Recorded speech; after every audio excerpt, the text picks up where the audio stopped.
Hi, I'm Chad, and you're watching Squarebody Stuff.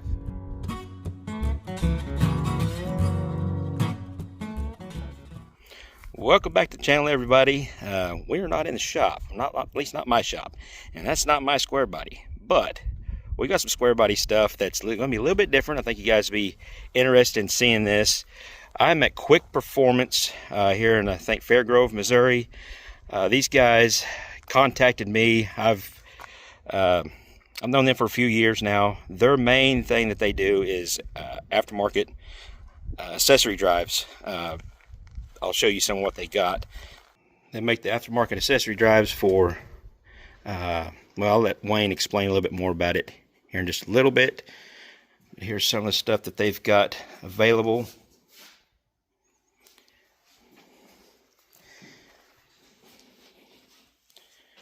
And they've allowed me to come to their shop and hang out and ask me questions about a project. We'll go over here in just a minute, but there's a small block Chevy setup they've got here. There's some big blocks sitting over there on the stand. It's got their drives on it. But this is Wayne Powell with Quick Performance. And thanks, Wayne. Thanks for asking me to come up and pick my brain. I had no idea exactly the context of what they were expecting out of me. About an hour and a half drive to come up here, but I've been wanting to come to your shop for quite a while just to hang out and see what you guys got going on. And so here I am, and here's Wayne. Do you explain what you guys mainly do right now? Well, we're flattered that you would take a little time to come out and see us, take the time to make the drive and come out and talk and provide us some input. And I'll share with you, with your viewers, what we're wanting your input about. But our main business is making front accessory drives for Chevrolet engines. LS, small block, big block, new Gen 5 LT. This one happens to be old school small block here. Nowadays, of course, the LS is the hot setup, and that's what we spend most of our time working on. We're a supplier to Vintage Air, Old Air, Classic Auto Air, people like that. And then we also sell Vintage Air systems. But what I asked you to come out here today to take a look at is, we know you're Mr. C10, and we're truck guys. We're OES truck guys and C10 truck guys ourselves, and so this idea had been floating under my head for quite a while. The idea is that you take off that bolt-on cross member on a C10 chassis, and you make a new K member, some new spring towers, and that lets you bolt on factory Silverado parts from 99 through 06. In other words, or some 07s, the so-called GMT 800 trucks. Now, this is just a first generation prototype to get proof of concept. Would all these parts actually fit and sort of work? Some of the things we like about the basic idea is that the frame member bolts on, and then all of these suspension parts could either come from a donor vehicle or from your local auto parts store or Amazon or Rock Auto or whoever you buy stuff from. So it's the steering, brakes, and suspension are all from those 99 through 06 Silverados. And so some of the benefits are, this is at least a 12-inch rotor. That's what came out of 99. This one happens to be a 13-inch rotor, which was an option starting in 05. It's a 2-piston caliper instead of the single piston that C10s had originally. There's even, hot rodders have even figured out a way to take 2019 and later Silverado 13.5-inch rotors and 4-piston calipers, and with a little shimming, even make those work. So a great brake, a good brake setup to begin with an upgrade path if you wanted to go even further. These are really solid, beefy components. I mean, this forged upper control arm, the big stamped steel lower control arm, a big beefy sway bar, which even fits on the original C10 bracket. And it's all factory GM stuff. Like you mentioned, if you had a donor, whatever years it was, 99 through 06. The idea is to be able to buy this cross member, the K member, and unbolt your original stuff, bolt this in, and have an upgraded, newer suspension geometry. Yep. So, what ride height are you looking at with where we're at right now, roughly? I know this is still, this is a proof of concept, so it's... Well, we've got a foam plastic engine back there, but we've also got, obviously, a couple of real cast iron block 5.3s, and we even put a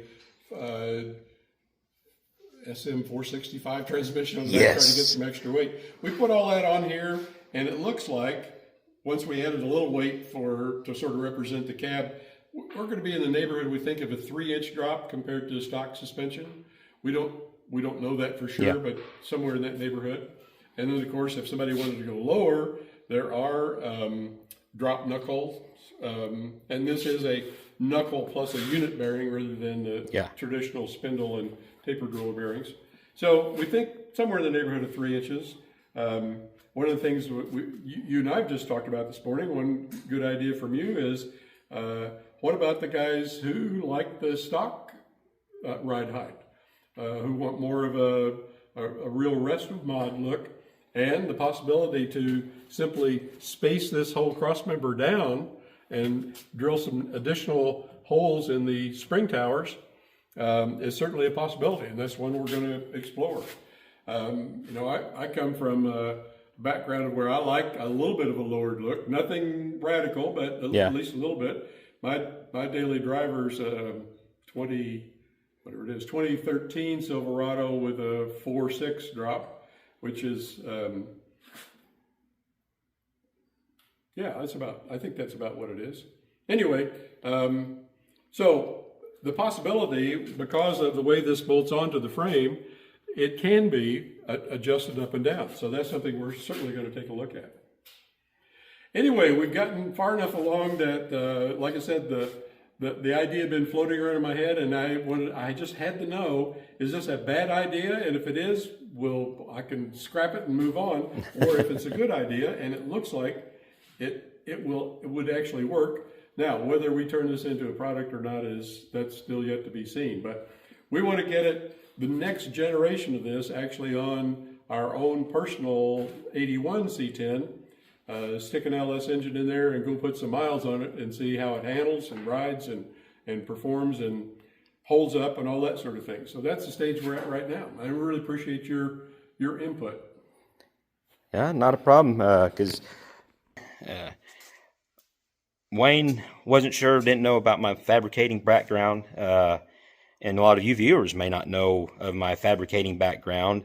That's what I've done most of my life, and I've built and modified off-road stuff. Anyhow, so we got to talking about designing and everything, and that's where I was able to help, hopefully get some my input on the design and the idea of, the end customer. How's the end customer going to use this? And that's where we'd like to have your guys' feedback. You could either, in the comments below, and then also tag Quick Performance. You've got a YouTube channel also, or just hit them up directly at their websites, quickperformance.com, correct? Right. So they can communicate with us, info@quickperf.com. So that's probably one easy way to do it. But let me know what you guys think of the idea. Because there are other kits out there, but let me have Wayne explain some of the other kits, and the way I see it, their kits are a little bit of a disadvantage compared to this. Okay, so your unit, other than the K-member, uses all factory GM stuff. Now, some of these other companies were using a K-member, maybe some factory stuff, but I'll let you explain more what you explained to me about that. Yeah, when we did a little survey to see what's available out there, it was all the way from companies that were trying to put some Mustang 2 stuff on the front of a C10 truck, which I think that's a really bad idea. At the other end of the spectrum is some really high dollar stuff, like from Detroit Speed, for guys that want to go do serious autocross, and they want the Detroit Speed stuff, for example, has proprietary control arms, proprietary knuckles, proprietary brake components. The only thing I think that's kind of similar is they apparently use this same GMT 800 rack and pinion setup. So our goal was, let's figure out a way that a guy can take stuff maybe he already has from a donor vehicle, because we know the 99 through 06 trucks are a popular place to go get your engine and transmission to do an LS swap. Well, if you've got a donor vehicle that's maybe rusted out or wrecked or whatever, then harvest all of the suspension components and brake components and bring that over and put that on your C10. Or you can buy all this stuff at O'Reilly or AutoZone or Rock Auto or Amazon, all kinds of places to go buy all brand new stuff if you want to do that. The other idea is the serviceability. If something goes wrong with this down the road, you can stop in at your O'Reilly store and get parts for it. And I think we talked earlier about the possibility for a brake upgrade. Yes. So that's one of the other things. So steering, brakes, and suspension, all factory stuff that is designed to work on a truck and yet have modern geometry and big brakes. It'd be interesting to see how this, if it goes through completely and you put this in a truck, see how it rides. Of course, you know, Squarebody's trucks, they ride good anyways for a truck. But, like I said, this is actual modern geometry. We think that the handling should be better. Yeah. The cornering capability. The massive sway bar. Yep. Is that 1.25 inches? At least, yes. That may be even bigger, because one of my cheap and easy upgrades, suspension upgrades, is get a factory 1-ton sway bar, because it's 1.25 inches versus a 1 inch, and they bolt right in. And it really helps the handling, but I think that's even bigger. I put a mic on this, and I don't remember now. It was at least 1.25 inches, maybe 1 5/16. I think it's a big, good healthy sway bar. Yeah, good sway bar. Be, you know, rack and pinion steering. I think it's a great idea.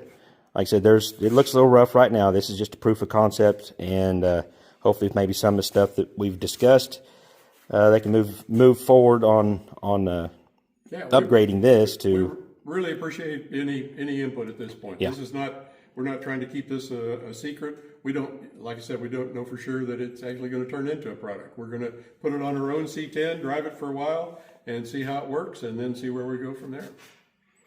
All right, so the input we want from you guys, you can go to what was your web or your email? info@quickperf.com. So it's KWIKPERF.com. Okay. Go to them, let them know your idea of, or what you guys think of this idea. I think it's great. I think when he sent me the picture of it, I couldn't really tell what components were underneath there. And in the back of my mind, I was hoping it was GM components and not, I know Crown Vic swaps are kind of popular too. But I was hoping it was a GM stuff, and it is GM stuff. It's heavy duty truck stuff. I like that idea that if, like he was mentioned earlier, if you have a wrecked vehicle you're getting the engine out of, well, then all you got to do is buy this K member from them, potentially, and move all the suspension parts to your frame, and you've got, you got to have a good package. And this frame is actually, it's a late 70s. You know, it's a round eye frame. And so I think it's a 76. Yeah, that's what this one is. Yeah. Which would be the same. It'll fit in the same thing as the 81 through 87. Yeah, I think it's a great idea. Let us know. You can let me know in the comments, or get a hold of them. Let them know what you think. Straight to them.